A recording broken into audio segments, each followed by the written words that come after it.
की पूजा में भूलकर भी न बजाए घंटी, होते हैं अशुभ परिणाम। हिंदू धर्म में सुबह व शाम पूजा का काफी महत्व है और लगभग सभी घरों में दोनों समय पूजा होती है। कहा जाता है सूरज की पहली किरण के साथ ही पूजा करना काफी शुभ होता है।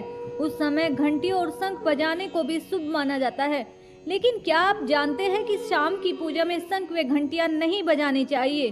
शाम की पूजा करते समय विशेष ध्यान रखना चाहिए। जानिए शाम की पूजा में ध्यान रखने की जरूरी बातें। अधिकतर घरों की शाम की पूजा और सुबह की पूजा में कोई खास फर्क नहीं होता है। शाम की पूजा में भी घंटी और शंख बजाई जाती है, जिसे अशुभ माना जाता है।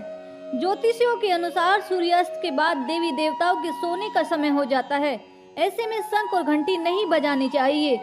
शाम की पूजा के लिए दिन में ही फूल तोड़ कर रखें, क्योंकि शाम को वनस्पति को छेड़ना अशुभ माना जाता है। इसलिए कभी भी शाम को फूल नहीं तोड़ना चाहिए। भगवान विष्णु व श्री कृष्ण की पूजा तुलसी के पत्तों के बिना अधूरी मानी जाती है। लेकिन अगर आप इनकी पूजा शाम को कर रहे हैं तो उस समय कभी भी तुलसी का पत्ता नहीं तोड़ना चाहिए।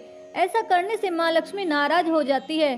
भगवान सूर्य को दिन का देवता माना जाता है, इसलिए शाम को या रात में इनकी पूजा नहीं करनी चाहिए। आइए अब जानते हैं मंदिर में घंटी बजाने के नियम। मंदिर के प्रवेश द्वार पर घंटी लगी होती है। घंटी बजाकर ही मंदिर में प्रवेश किया जाता है।